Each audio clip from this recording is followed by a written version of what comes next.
We found the cabin on a last-minute booking site.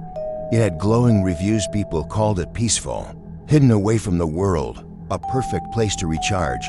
That's exactly what we needed.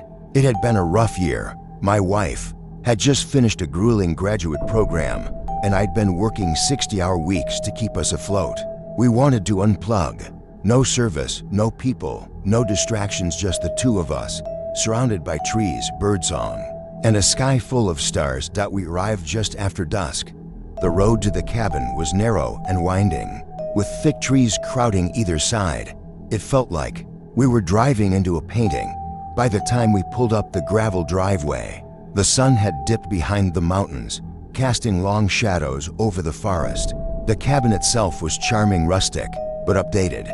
Exposed wood beams, stone fireplace, a clawfoot tub, and a wraparound porch with 2 rocking chairs. Everything smelled like cedar and clean linens.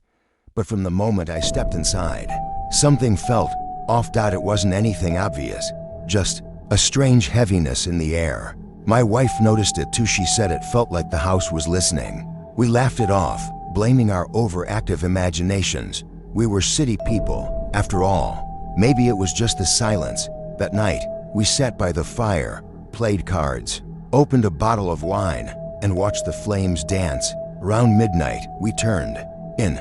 That's when things started to unravel. Night on at exactly 3:12 a.m. We were both jolted awake by a bang, like a heavy object falling onto the floor above us. The cabin had a loft, but we hadn't brought anything upstairs. I grabbed the flashlight and walked up, expecting to find one of our bags had shifted, maybe fallen off a chair. But there was nothing. The space was completely untouched. I stood there for a minute listening. All I could hear was the soft creaking of the old wooden walls expanding and contracting in the cool mountain air. I told myself that's all it was and went back to bed. But the next morning, my wife said something that chilled me. "Did you hear the breathing?" I froze. "What breathing?" "When you went upstairs," she said. "I thought you came back down. I felt someone sit on the bed next to me. I thought it was you, but the breathing, it was too loud, too wet. It wasn't yours." Night almost left, packed up half our stuff before the sun even went down. But the road was fogged over, and winding back down the mountain in the dark felt more dangerous than staying put. I convinced her it was just stress, that maybe the air was playing tricks on our senses. Maybe we were psyching ourselves out. Big mistake. That night, we locked every door and window, turned on the fireplace, even left the hallway lights on like a couple of scared kids, just in case. Sometime after 2 a.m., I heard a scratching sound, very faint, like fingernails brushing wood. I held my breath and followed the sound. It was coming from the living room wall, specifically behind the bookshelf. I pulled it away from the wall, thinking maybe there was an animal trapped behind the drywall. What I found instead was a hole about the size of a grapefruit, hidden behind the back panel of the bookshelf, clean cut, not chewed, and inside just darkness. I reached in with my flashlight. The beam only stretched a foot before it hit something, a pale face, with eyes that didn't blink. It wasn't a mask. I swear to God it moved. I dropped the flashlight and stumbled backward, knocking over the bookshelf. My wife came running, screaming my name. I couldn't even talk. I just pointed at the hole. But by the time she looked, it was gone. The escape here didn't wait till morning. We packed everything we could in 10 minutes flat, left the rest behind, and bolted. The road was foggy and slick, but I didn't care. I'd rather crash into a tree than stay another second in that place. We drove straight to Asheville and checked into the first hotel we could find. Didn't sleep, just sat in silence with the TV on low for background noise.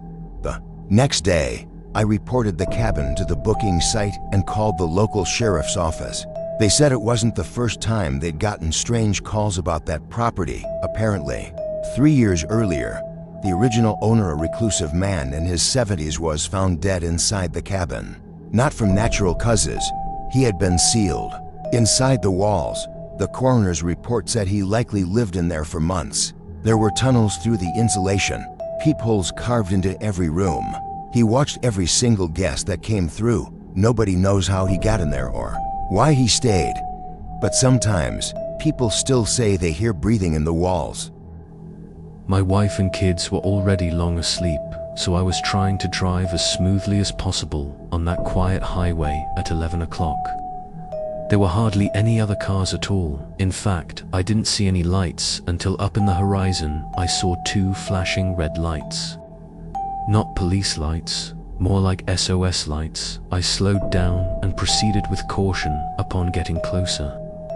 I saw a car parked in the middle of the road, seemingly deliberately to block traffic, along with two cones placed on either side and two SOS lights. FL dashing on the ground, then two hooded men of African American descent came from behind the car and started walking over to us.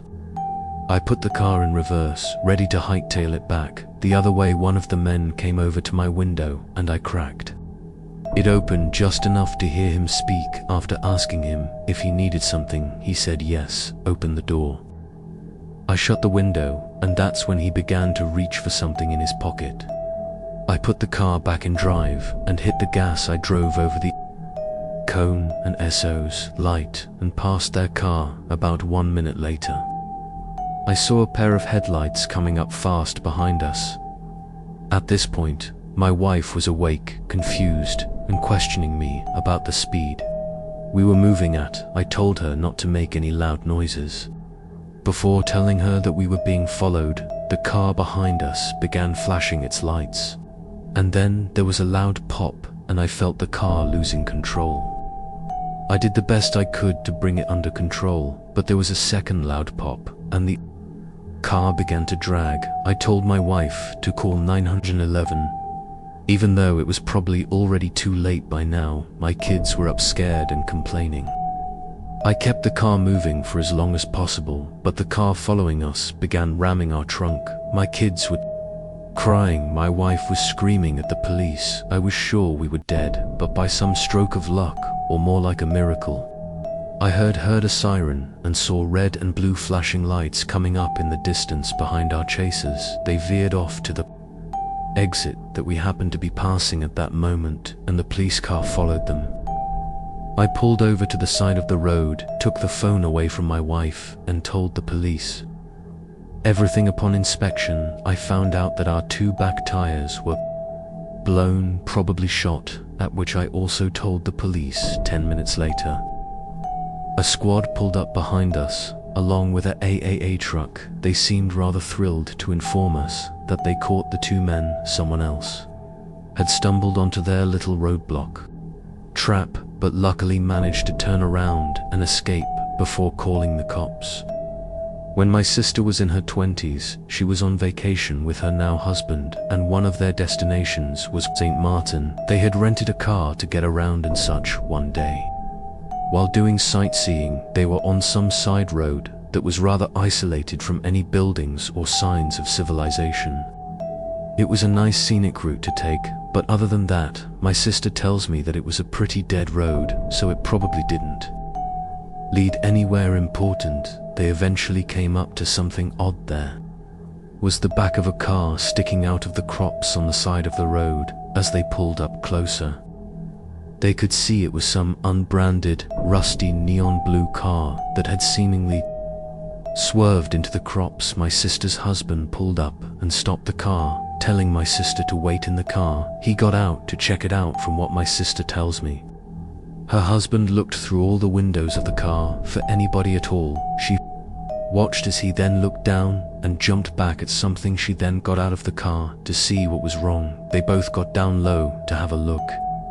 Underneath the rusty old car, what they saw was horrifying. There were two grown men with large knives in their hands, along with a bloody dead body laying between them. My sister's husband literally pushed her all the way back to the car and shoved her into her seat. The two men had crawled out from under the car and were now on their feet. He made it back into the car just in time to drive off down the road. They stopped at the nearest sign of civilization, making sure they weren't being followed, and called the police. Both of them seemed to get uneasy when the topic is brought up, so we try not to remind them of it, but I can tell my sister has always been a bit different ever since this happened to her. I was 16 years old. and the summer had just started. Our grandparents were treating the whole family to a 10-day cruise. It was a Royal Caribbean cruise, and we were going to Florida in the Bahamas. It was me, my 2 brothers, my sister, and her boyfriend. My parents, my aunt and uncle, my 2 cousins, and my grandparents. I spent most of my time hanging out with my older brother Rob, who was 20. We got to share a room together, even though it really wasn't allowed. We just claimed that our dad was staying with us in that room.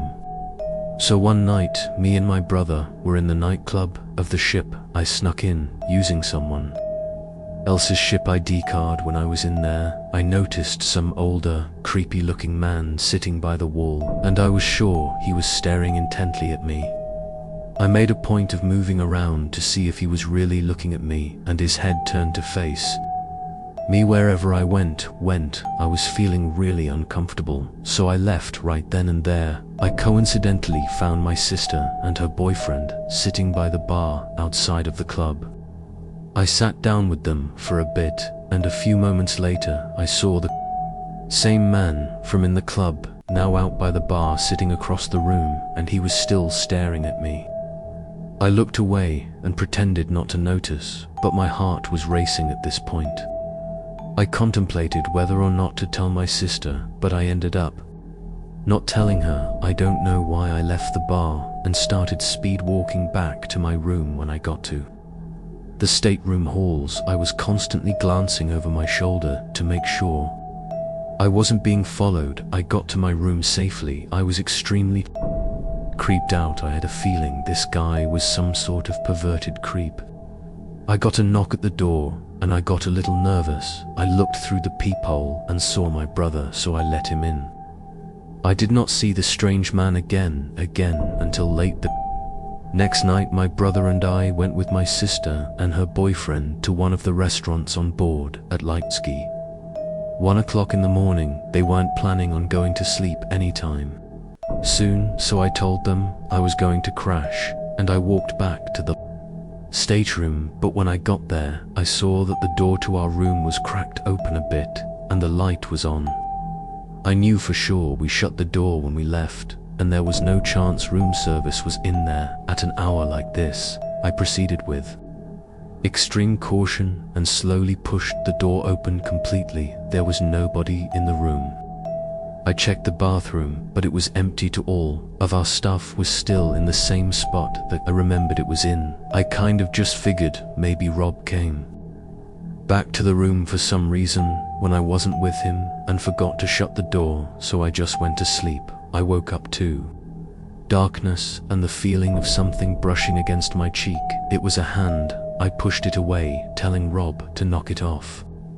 But when I noticed, even in the dark, beyond the figure by my bed, that Rob wasn't his bed, I let out the most blood-curdling scream you have ever heard. Rob jumped up and turned the lamp on, and there was the man from the club standing next to me. Rob jumped on him and began throwing punches. I joined in, and we took down the man. It wasn't even a minute before frantic knocking came at the door. It was my parents. My dad held down the man while we called the customer service center. They sent up to security workers, and he was sent to the jail of the ship for the remainder of the cruise. I'm not sure what happened to him afterwards, but this has emotionally scarred me, and I don't think I can ever go on another cruise again.